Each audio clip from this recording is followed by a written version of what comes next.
Good afternoon, friends and family. This is Cooking with Carol Diane.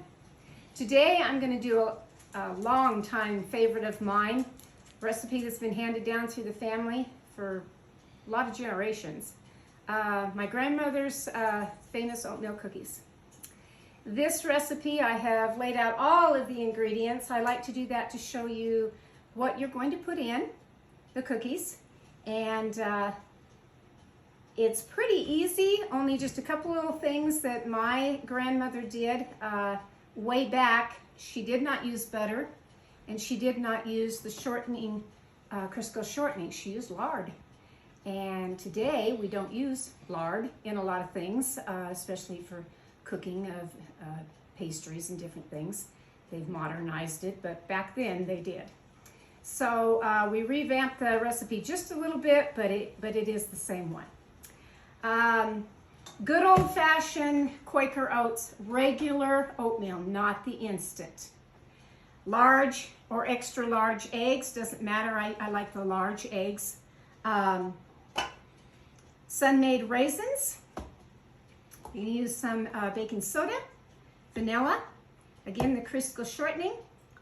Walnuts. These walnuts come in a bag that I get at Sam's Club, and I just love them. I use them all year long, especially at Christmas time for my fudge, and sometimes I put it in my divinity, put it in my yams, sweet potatoes. 2 eggs, flour, the oatmeal, sugar, raisins. Now the raisins I take, this is a cup of raisins, and I take this and I put it over here in some water, and I boil it to get the raisins nice and soft. While that is cooking, I'm going to go ahead and start the butter. It is 1 cup of butter, which these are halves, so that you need 2 of them. So you need 2 sticks of the butter. Let me just go ahead and move this out of the way. You can kind of see over here.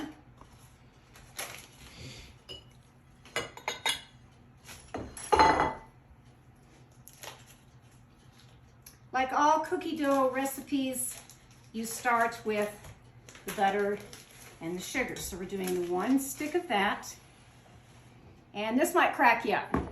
This is an old-time favorite that my mom used to teach me. So to get the accuracy of the half of a cup of the shortening, you're going to go a half a cup in a measuring cup that's a full cup measuring cup. You're going to go half of it with water.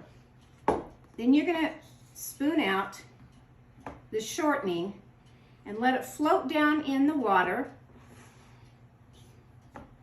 until it comes up to 1 cup.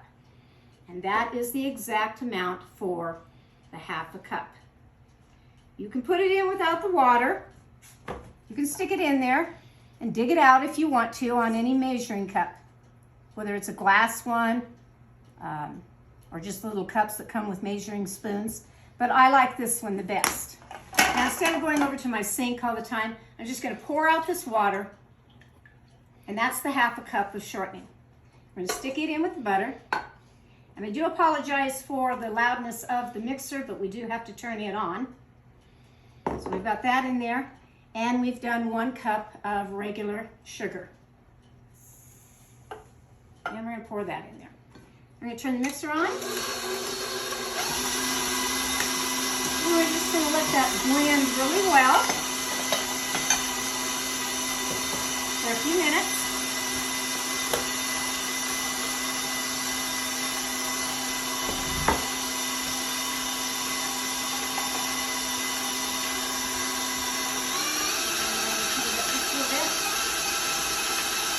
Rule of thumb is to blend it for about a good 5 minutes, letting that sugar really get into your butter and the Crisco shortening.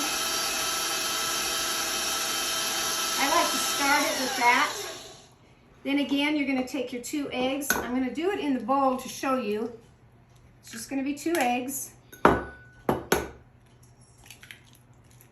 You don't have to whip them up. Just put them in like this. Start your mixer again.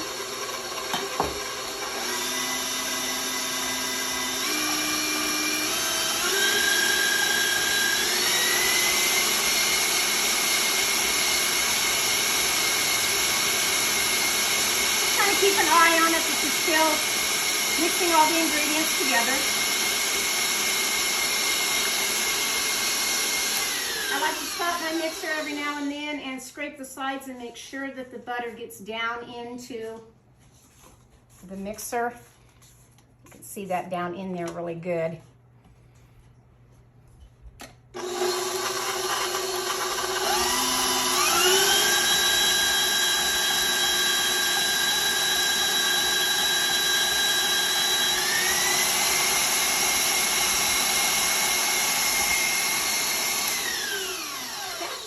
Pretty good.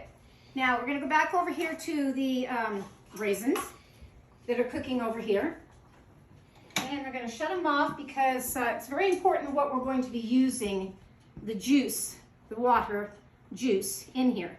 So we're going to take this little bowl and we are going to take 1 teaspoon of baking soda, just a level teaspoon of baking soda, put it in a little bowl. And then you take 1 tablespoon, but you're going to have 4 of them. So 4 tablespoons of just the juice. So 1, 2, 3, 4. Kind of give that a little stir.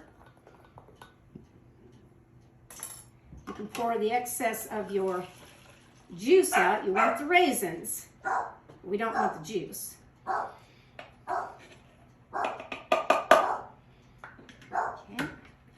We'll just kind of set that aside over there. This is going to go into the mix next.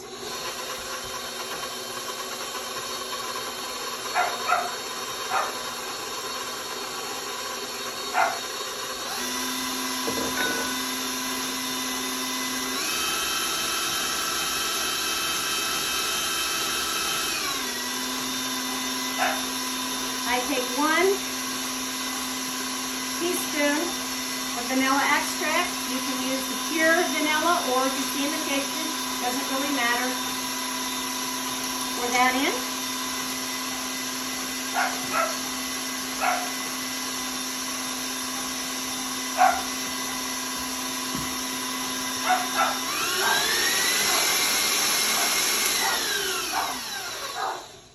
I do apologize for my little puppy dogs barking in the background.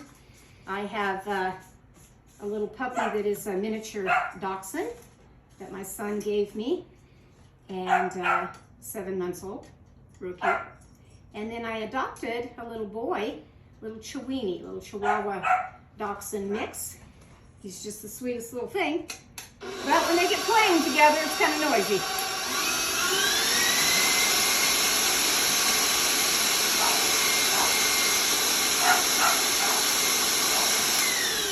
Kind of zoom in on this to show you the batter of the consistency of what it looks like. It's all blended together, and then we're just going to add the flour in here. And we turn it back on, and we just kind of blend this.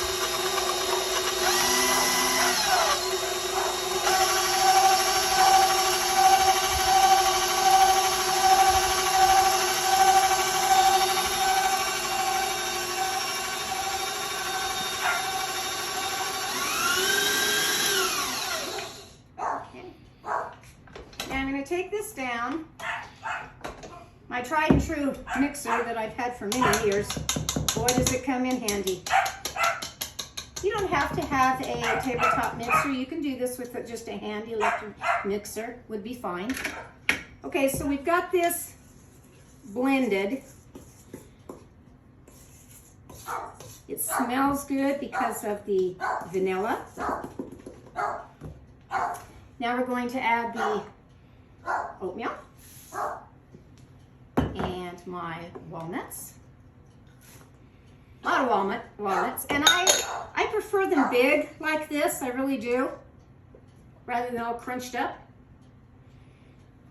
And just kind of blend that together by hand.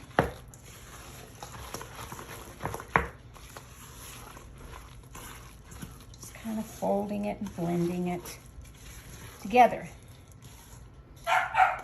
And if you ever like to be a kid and eat like cookie dough out of your pan, this stuff is great. Used to do that all the time. They're good as cookies, but they're also good just like this. Okay, then you would take, in fact, I think I'll just bring it right on over.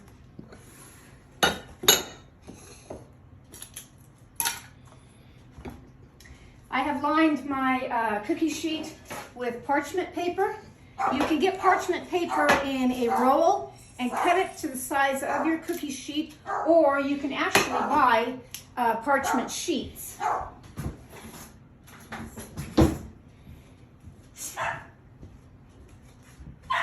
So now we're going to take the cookie dough. Real simple recipe. Just one I've been using for years.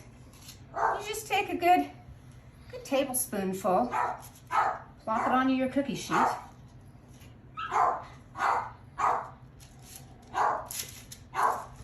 Like so. They're a little mad at each other, I think, today.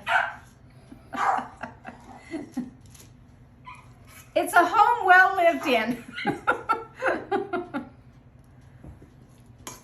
Anyway, this recipe, it's not the kind on the back of the oatmeal box that calls for brown sugar. It's not this recipe. These aren't going to be solid flat cookies. They're a little raised cookie. And like I said, my grandmother made these for a long, long time. I had one grandmother that was kind of funny. She fried everything, and the other grandma boiled everything. And I learned a lot from the one that fried everything. I was a little closer to her because we lived closer to her. And so I was taught many things by her, many things. And a lot of cooking was one. Now I have gone ahead and preheated my oven to 325. And we're going to cook these anywhere from 12 to 13 minutes, just depending on how fast they really get done. And we're going to go ahead and stick this in the oven.